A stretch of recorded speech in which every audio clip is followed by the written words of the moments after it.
ꯑꯩꯈꯣꯏꯅ ꯆꯩꯕ ꯑꯩꯈꯣꯏꯒꯤ ꯆꯤꯐ ꯃꯤꯅꯤꯁꯇꯔꯅ ꯑꯩꯈꯣꯏꯅ ꯇꯧꯍꯟꯅꯤꯡꯕ ꯇꯧꯗꯦꯅ ꯑꯩꯈꯣꯏꯅ ꯉꯥꯡꯕ ꯁꯛꯄ ꯇꯧꯕꯗꯣ ꯑꯗꯨꯗ ꯑꯩꯒꯤ ꯏꯆꯥ ꯏꯁꯨ ꯑꯩꯒꯤ ꯑꯣꯏꯕꯒꯤ ꯑꯩꯒꯤ ꯆꯤꯐ ꯃꯤꯅꯤꯁꯇꯔ ꯑꯣꯏꯕꯒꯤ ꯇꯧꯖꯕꯅꯤꯅꯦ ꯑꯗꯣ ꯁꯦꯟꯇꯔꯅ ꯑꯇꯣꯞꯄ ꯑꯃ ꯅꯪ ꯑꯗꯨꯁꯨ ꯇꯧꯅꯤ ꯅꯪ ꯍꯦꯛꯇ ꯍꯥꯠꯂꯅꯤ ꯅꯪ ꯂꯧꯊꯣꯛꯑꯅꯤ ꯀꯥꯏꯅ ꯍꯥꯏꯕꯗꯨꯗꯤ ꯑꯩꯈꯣꯏ ꯌꯥꯅꯤꯡꯗꯦꯕ ꯑꯇꯣꯝꯕꯤ ꯃꯆꯥꯗ ꯇꯧꯕ ꯅꯤꯡꯊꯧꯕꯗ ꯆꯟꯗ꯭ꯔꯗ ꯇꯧꯕꯤꯕ ꯃꯑꯣꯡ ꯑꯗꯨꯃꯥꯏꯅ ꯇꯧꯕꯗꯣ ꯆꯨꯝꯃꯤ ꯆꯤꯐ ꯃꯤꯅꯤꯁꯇꯔꯅ ꯇꯧꯒꯦ ꯑꯗꯨ ꯅꯪ ꯕꯤꯔꯦꯟꯅ ꯇꯧꯕ ꯊꯕꯛꯁꯤꯡ ꯌꯥꯅꯤꯡꯕ꯭ꯔꯥ ꯌꯥꯅꯤꯡꯗꯦ ꯌꯥꯅꯤꯡꯗꯕꯗꯨꯅ ꯍꯧꯒꯠꯂꯣ ꯑꯣꯏꯅ ꯇꯤꯚꯤ ꯄꯨꯝꯅꯃꯛꯇ ꯂꯥꯎꯕꯅꯤꯗꯅ ꯃꯥꯅ ꯍꯧꯒꯠꯇꯕꯅꯤꯗꯅ ꯍꯧꯒꯠꯂꯗꯤ ꯑꯩꯈꯣꯏ ꯍꯧꯖꯤꯛ ꯃꯈꯥ ꯇꯥꯅ ꯁꯞꯄꯣꯔꯠ ꯇꯧꯔꯝꯒꯅꯤ ꯍꯧꯒꯠꯇꯕꯗꯨꯒꯤ ꯏꯆꯥ ꯏꯁꯨ ꯏꯆꯤꯜ ꯏꯅꯥꯎ ꯑꯣꯏꯔꯕꯁꯨ ꯅꯪ ꯑꯗꯨꯗꯤ ꯄꯦꯟꯗ꯭ꯔ ꯉꯝꯃꯣꯏꯗꯕꯨꯗꯤ ꯇꯣꯛꯑꯣ ꯍꯥꯏꯕꯅꯦꯕ ꯑꯗꯒꯤ ꯌꯥꯝꯕ ꯑꯣꯖꯣꯏꯅ ꯁꯟ ꯑꯁꯤꯕ ꯑꯗꯨꯗ ꯍꯥꯏꯒꯠꯂꯛꯑꯕꯅꯦꯕ ꯑꯗꯨꯗꯤ ꯁꯟ ꯑꯁꯤꯕꯅ ꯁꯥꯁꯣꯟ ꯇꯧꯕꯗꯨꯗꯤ ICUꯗ ꯂꯩꯔꯒ ꯁꯥꯁꯣꯟ ꯇꯧꯕꯗꯤ ꯅꯨꯡꯉꯥꯏꯔꯣꯏ ꯅꯠꯇ꯭ꯔꯒ ꯅꯪ ꯅꯨꯄꯥ ꯊꯣꯛꯑꯣ ꯑꯗꯨ ꯅꯪ ꯀꯩꯅꯣ ꯑꯣꯏꯔꯅꯨ ꯀꯩꯅꯣ ꯑꯣꯏꯕꯗꯨ ꯇꯧꯔꯅꯨ ꯍꯪꯂꯥꯏꯗꯧꯅ ꯇꯧꯍꯜꯂꯅꯨ ꯑꯩ ꯇꯧꯔꯅꯤꯅ ꯍꯥꯏꯔꯣ ꯑꯗꯨ ꯅꯪꯒꯤꯗꯃꯛꯇ ꯑꯩꯈꯣꯏ ꯃꯌꯥꯝ ꯊꯣꯛꯑꯒꯦ ꯍꯥꯏꯕꯁꯤꯗ ꯃꯥ ꯇꯧꯈꯤꯗ꯭ꯔꯦꯕ ꯑꯗꯨꯅ ꯁꯥꯟꯅꯕꯤꯕꯗꯨ ꯅꯨꯡꯉꯥꯏꯇꯦ ꯑꯗꯨꯒ ꯍꯧꯖꯤꯛ ꯉꯁꯥꯏꯒꯤ ꯇꯣꯄꯤꯛꯇ ꯂꯥꯛꯏꯕꯗꯣ JK ꯄꯤꯜꯂꯥꯏꯒꯤ ꯑꯁꯣꯏꯕ ꯈꯔ ꯌꯥꯎꯋꯦꯗꯤ ꯆꯨꯝꯃꯤ ꯑꯩꯅ ꯂꯧꯔꯤꯕꯗꯤ ꯃꯥꯏ ꯄꯨꯝꯅꯃꯛꯇꯨ ꯌꯦꯡꯉꯨꯕ ꯅꯠꯇꯦ ꯅꯣꯏꯒꯤ ꯇꯣꯄꯤꯛꯁꯤꯗ Manipur shows double engine sarkar has failed ꯁꯤꯅꯦꯕ ꯑꯩꯅ JK ꯄꯤꯜꯂꯥꯏꯗ 100 चुम्मे हाइसे कल मरोम दा खुगी 1993 दा कुकी नागा क्लास थोये एदो मियो लिसिंग म हेन सु दुम लैदे पाबुंग अदगी 1996 1997 दा कुकी पाइटे गी थोये सुमाइ तौदना ओजारिंग कुना सु पनबिगी बा कुकी गे नागा गी इशू दा दुम मैतै ने फोरफ्रंट दा हैबिट नेगोशिएटर म ओइदना अदुम कंट्रोल तौ बहाइगद्रा खमजन बहाइगद्रा अदुम्बा मा लगी अदुमकपु मेडिएटर ओइना लगी अदुमकपु हजिक चाही अनि सुजलकदोरबा कुकी मदी मैतै गी कॉन्फ्लिक्ट असिदा अखोई मणिपुर दा हजिक वारी बसे ओनली मैतै गा कुकी खक्ता नतेबा पाबुं तोंगान बा तारिबा फुरुप सिंगसे लोइ वारी बनेबा अदुमकपु चपचाना नगागा कुकी गा खदबा साउनबा क्लास दा मैतै ने लौगिबा इनिशिएटिव हाइगद्रा चप चाबा अदुगुम्बा रेस्पोंसिबल दु चप चाना फोरफ्रंट मैतै ने लौगिबदुमक लौबंगम्बा कम्युनिटी अतोपा से थोलकते हाबदि नते मखोगी रेस्पोंसिबिलिटी याउदे मखोगी इनिशिएटिव याउदे हाबदि नचदे पाबुं अदुमकपु खरा खजिक्तंग खेलबगी ममी मखक ताबसे पाबुं मसी करिनो ओइगनि हाबा खले पाबुं तंग थमदि होय मसिगे टॉपिक सेगे मरि लेनुना लेरिबा Manipur shows double engine sarkar has failed JK Pillai na haiba masai khon han na hai khare chei ama makhai gi mamang da tha ni ahum surok ga dwai da dum hai khare adu dege law and order se songlai leitre na Supreme Court Honorable Supreme Court of India na hai khare chei ama makhai gi mamang da tha mari manga surok ga dwai da hadi fail bana ta ba leitre aba fail baga litabaga khene ko fail ba di khara le ram di number kharo wat pa di wan ba leitaba ga di nil aduna madu oidana lakpa pot ase India gi mayolam gi engine ga state engine ga anisina double engine haibana ba ada chum thor madagi double engine se nungsit ta ba thau yaw da ba oidana pura fail were ba aduna mayolam gi engine na ching ba sida kadai da theng ba khom ma thau yaw ga in ban na trabani na asum torga le kai am da khara on chela ga tu na le bedo adu gi phibum da chumam na aduna Mr. JK Pillai former Home Secretary of India mana hai che 100% chummi malam de ko hai dana lak pa na ba mana so muk sogat pai wa na ba ada aduna natro engine do fail ibana maram moidana president rule animated suspension suspended animation gi mong da la ipse yes masi hanan na chotoi na ra do ba khoi khoi marakta gyan ta da ba praja adum yaw banina masi suspended animation se is also a PR 356 ki makhada na ba to budi ma gi de lok thok lok chin ya ba khar ko ma PR ma cha hai tare mai bel ching khang na ba small PR aduga masin tha ni bhau pa chat pe ya ba tha ni di ki man da parliament ta magi nung sira handra ga di arrival on da phagi oina hairaga parliament na cabinet na toraga parliament puthoga maka sangthani sangthora lokthok te haiba adu mali taraga di maximum tha ni bhau chaturim na ba sile pagi maram sa मसे double engine fail ओइबिगिन हाबा double engine दु fail ओइद्रगा दिसि लेगिद्रो अरा मपान दगी constitution break down बो हारबसो हा cookie ना लान तौबनि बो हारसो अदुना नते फेल ओइरिति कुकी टेररिस्ट ना फेल ओहन नते कना कना न फेल ओहन नते डबल इंजन की BJP engine BJP Manipur BJP की विंग ना शासन पाइबा रूलिंग डिस्पेंसेशन ना असी फेल ओहन मनाबा अदुना मरम ओइदना अदुगुम्बा पीआरआई सिदि मायामना पामना दबना हुजिका असिदा सम सेंदो निगे को ममांगे तोबो पीआर गा हुजिका दि खेनरनी हुजिकते गूगल की चुकनी अदुगा इंटरनेट की जुगनी हानि दमाइन मी मफागरे ददा कहीं तखंगदब नोंगालगा खबर दलाकपदु नतना कहीं तादबदु नत्रे हौजिक अचा दु फागरे अशांगलमदा दु तौरे अदुदगे कनो वागाइदा दु तौरे अदुदगे लमलाइदा दु तौरे सि खुदक खंगबनेबा मा लालौबना दु फुरे ये अदु मखोंदा कापे जे नोंनिनि लेरगा खंगबदु नत्रेबा अदु खुदक खुदक खंगबनिना पीआर हानिगी कीबा आम फोर्सेस स्पेशल पावर सिक्स चलाएगा अदगी सिपाही सिंह लागा जोरोगा तौरगा हेक्ता ओबा फाबी फुनबी फाग्रग मफुमान खंगनदेबी कायना तौबो पोट अदुमक्ति आई प्यार सपोर्ट तब नतेको अदुगी थाक्तुदि लारोयबा हौजिकी चौखलबनिना अदुमपु प्यारदुदि अफब नतेदना आई यमदो आइना शासन तौजगदबदु आ मयागी लमदा लेरिबा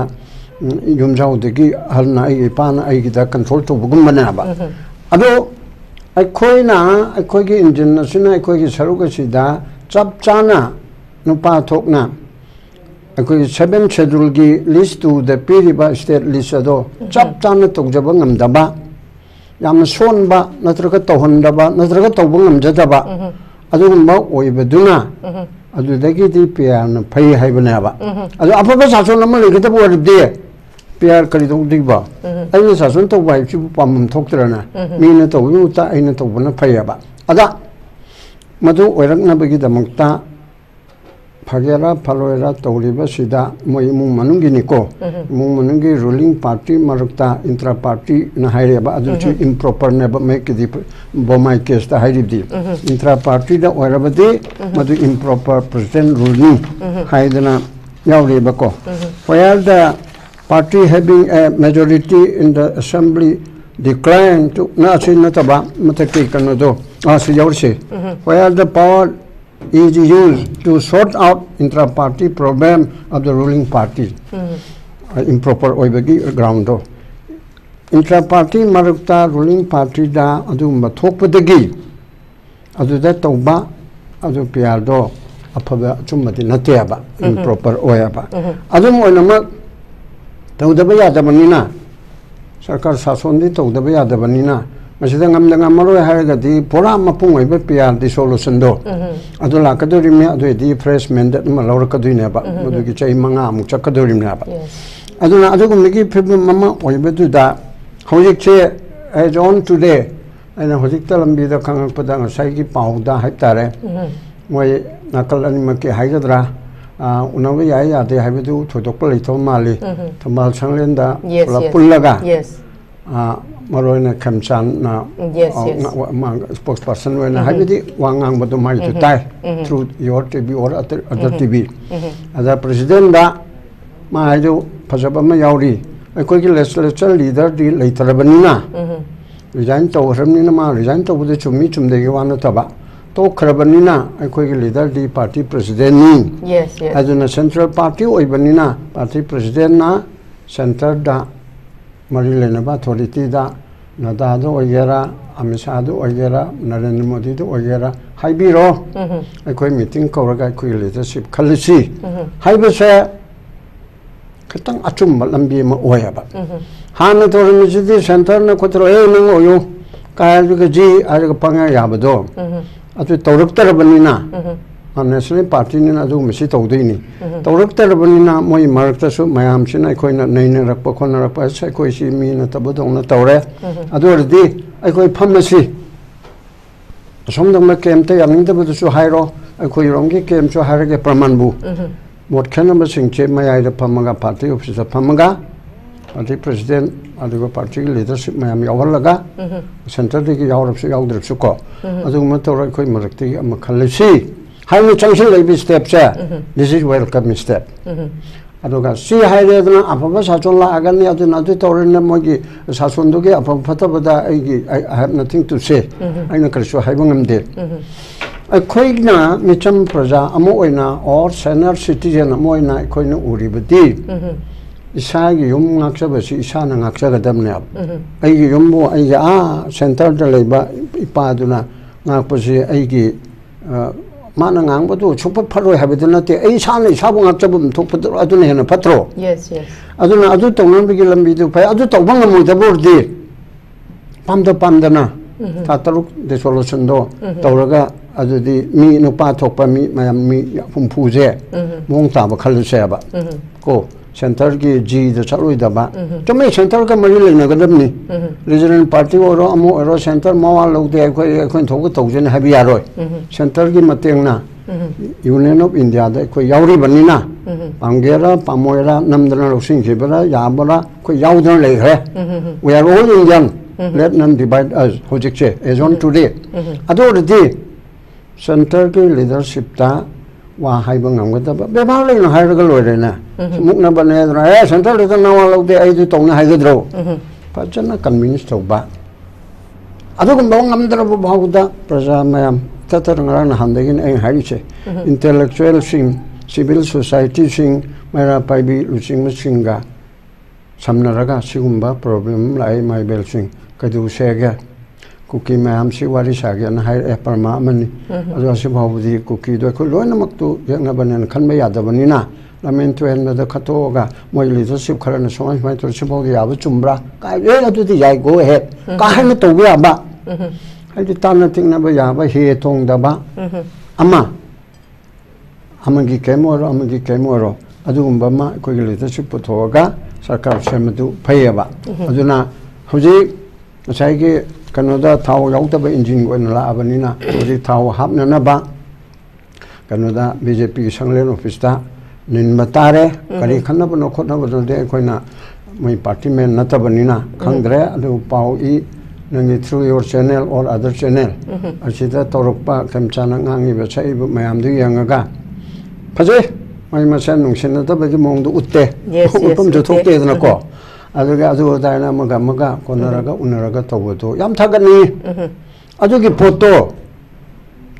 तौसिनबुबुदि ओरमदबसे ओरमसु याइको तौसिनबु ओइबे मोता तमोय सेंगना मै मनुददि अरानबा ओइबेसु हाइदोक नौने आइ अदु सोइबेदि सि तवबनि मा अदु तवबदि अदु तवबनि हाइबुदु तवरगा कोनरेरगा फरपरदि मा ओयलसिको यारे हाइरगा दुमाइना खनमदु पामेबा अदुबु राजनीति हाइबसिदि अखोइना पुक फादना सुमाइना त तौरोने हाइबदु तौरोय आई मागी हना मसिदा कथिन लैनदना तौनरकनी अदु पुनमक्तो लैपाक की इंटरेस्ट खल्लगा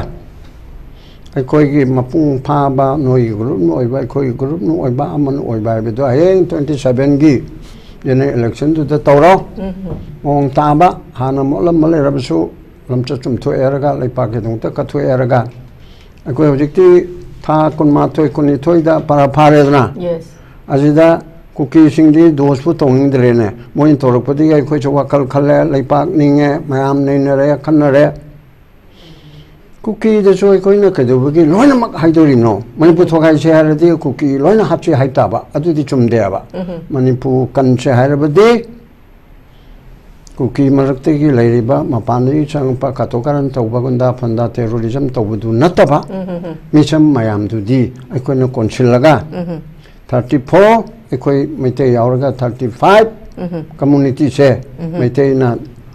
अखोइ मेजॉरिटी ओइबनिना तंखाय मगे सरुक ओइबनिना कोन बिग ब्रदर के रोल तौदना नागाने न खंगलेबसिंग कुकेने न खंगलेबसिंग मैते पांगल इवन नेपाल गोरखा मणिपुर खुंदा लेथादना सही काय ममंग दले रबसिंग अदुगा नन मणिपुरी इंडिया की ओइबा मयांग चिननाव हारसेबको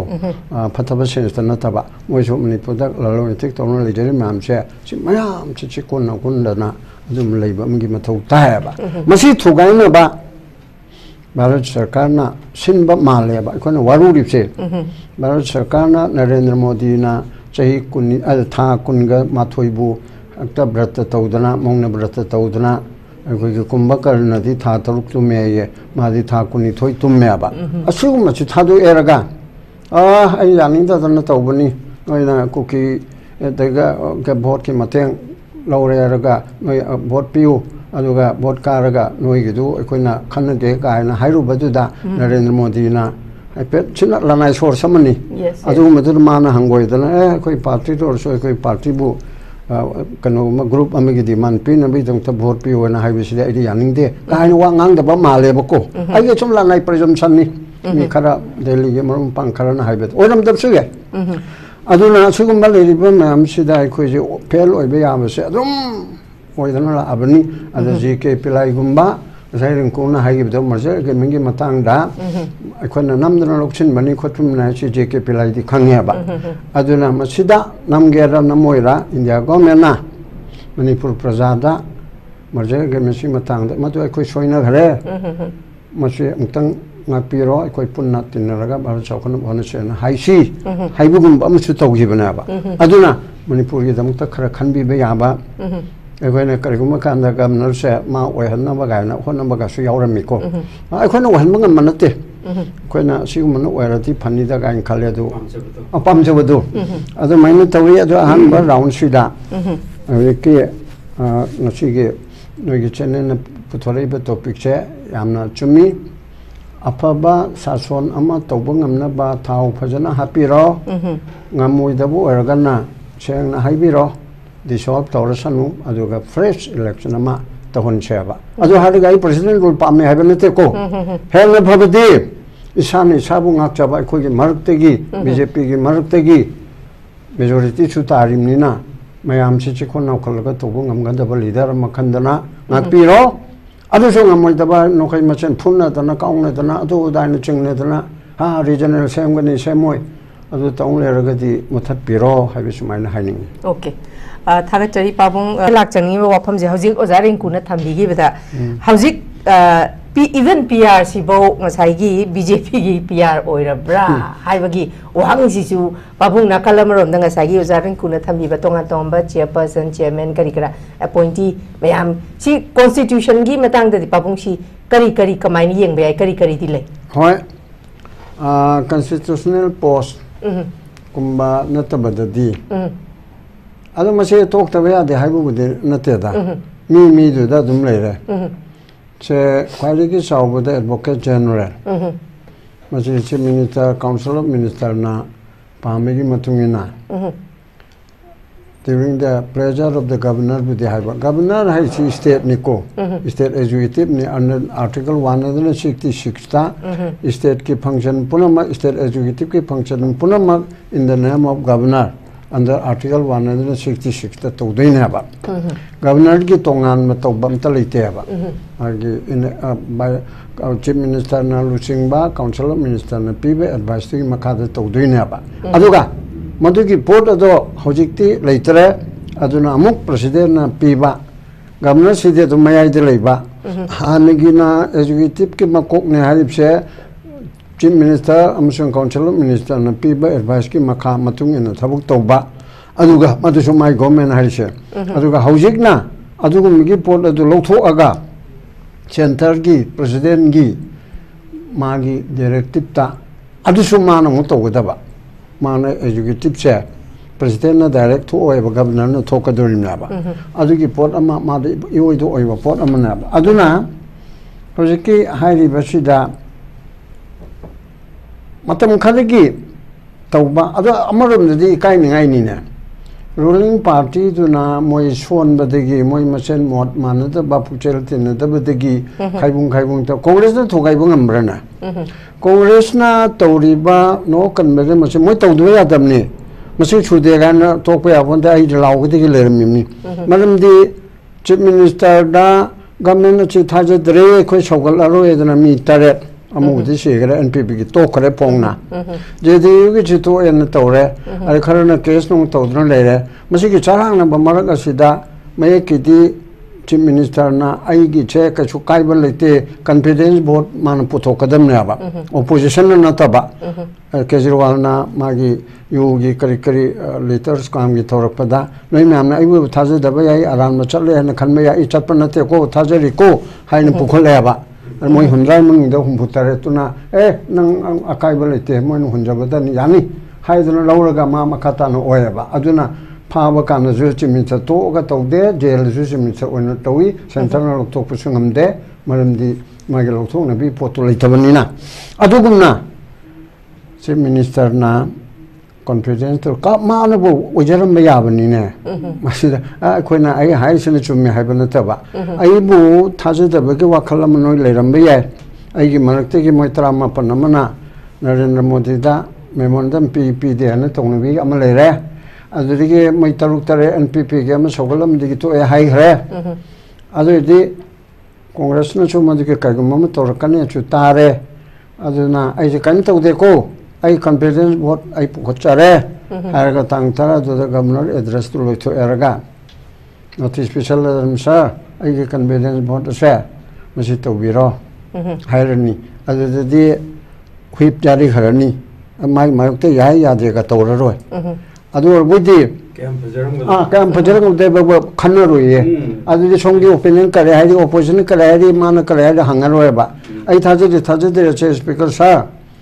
그노도 위로 마음들 위로 하이르네 스피커 나 버치면 지금 부탁해 아두나 those who favor the motion of the confidence as he says I go 그노도 parliament 가 또리도 아두 왜 야르는 로나 하이르니 아두 마 야닝다버는 노 하이비로 하르가 콩그레스 키 망아 두당 하이제랭 칼로나 안나트라가 모시토 미널 술레비야 아도르디 마이 거멘차 아두메라메바 아도르디 차히 만디 로컬 미션 카 토부야드레 아두만 남드는 파이르 아두타 호드레 아두타 호드레 코이 토디 마망다 하나 하이베니 시데소 아테데소 아도르디 오포지션 카동리 मैं सरकार दिया क्या कभी थोड़ा यदि माम से तौर तो ना नोई मी यामी याम देन तो भी आप लोग नोई चुप नौकर बने पुखलो इतने माम करिए ना फिर वो इन्हें हबी की दम तो पुखते हबी आप लोग हाय इतना तौर का अजीजा पुखलो अजी तो उसे तौर में कोई न खाली दो का कोई पुखलो नहीं इतना मैं कोई बुआ कानून मेघचंद्र ना प्रेसिडेंट है इसमें ना बॉम मा अरे नौकन बिजनेस के अम्मा तौर पे है तौर नहीं बुद्धि है बनते अदा मु डिप्टी लीडर ने का संगदोक्ता ना तो कनी है बमक्ति खाना बनतरी तौर पे है बनी है का संगदो ना तौर बदी रेडी दल रमे नान जो खाना करे म यमी रूलिंग लोम नि मी खरा यावरगा तौनी तौर होजिक्ति कना कना नो हाइबी दका सुलेतरे अदो मसाना दुम तोकचा खरेबा तो ई बदुदा खुतोक तो बुद्धसम आइनि तततन हाय मसे यामरो रंगनी निंथौ बुद्ध चंद्रबु शिलोंगदा 1949 गी सेप्टेम्बर 23दा युमदा थोरगे सु यामदबा फाबने हाबिसु उत्तबा सुम कोइसिलगा थंबा एक्स कम्युनिकेटो हाय मोइलोंदादा हाउस एरेस्ट की टाइप दे थंबा सा हि जाइनेस नंग फारमिको हाबिदिना तबा अदु सोइ तोरमददि चखिबि यारोय गाइदना प्रकाशगा पातिलगा इनबा नोइदबु ब्रिगेडियर मौली तरो अदि फाजिलो हाइबनिना कोइसिलगा थमोइना हाइदना तोबुगी मवंगदो तंग तरेता निपान दा कोरुरे मापनगी कानो पुंग मरीरा अदुदा थोरे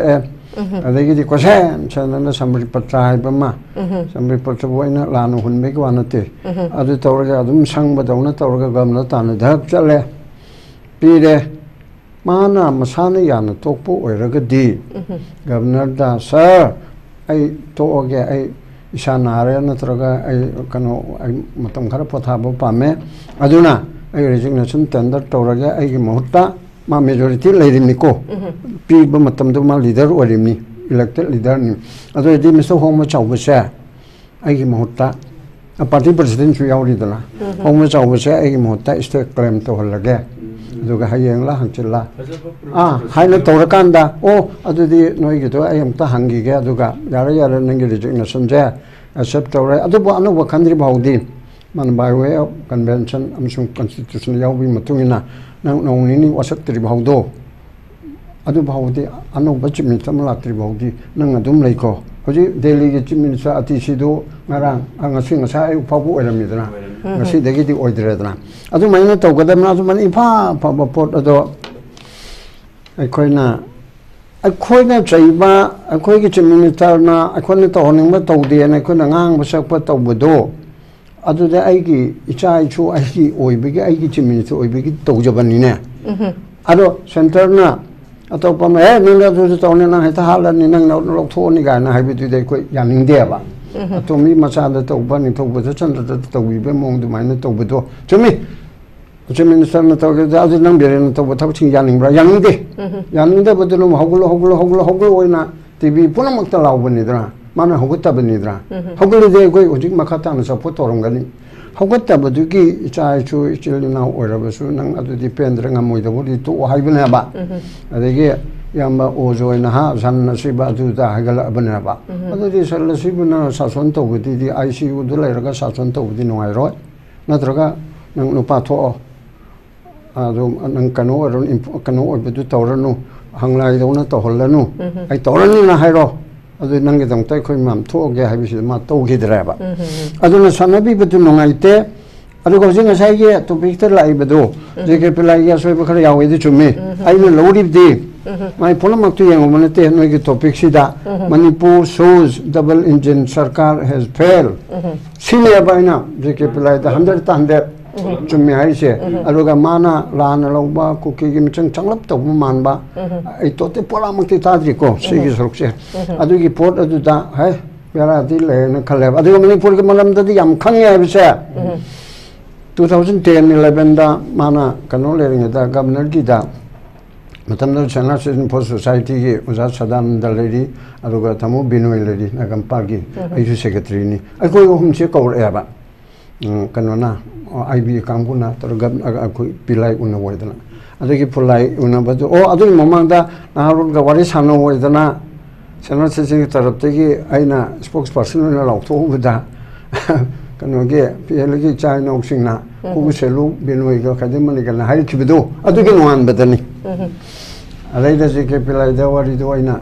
li ya ba ai ko gi se mani positioning tam lai pa mo orami aduna independent che khanna ni haira ba sovereign khanna ni haira di wari sana bi ya ra pa ya ala mani positioning che na ai no wari li bida pela ina sa ai khangi Lorna makangin itu panda atu torme sada usa sadan tu cuma tu maluin kangin ya. Ada ida maluin kangin but aku itu politician sing di. Honorable Prime Minister, Home Minister atu da Advani ga kanuga ni kanuga Bajpai ga Bajpai. Ada moi di bahap taroi. Politician di amlui aku itu bureaucrat loi kangin ya na. Aku na haibo pam sing do. Ada ga la lori che kari no ga che. Loi kang ya ba o moi loi kang ma ja ni tra ara zai rin ko na ha ji ma na do ma na hom che ke tru en ke to me ya de ba ma gi nothing to say kan to ya ro ho ji bhala che nang kang ma ni ma ju pe lai gum ba ma ni pe lai de gi bu he ne sang ni bu oi rim ni a ji ma na he te to ya ro ba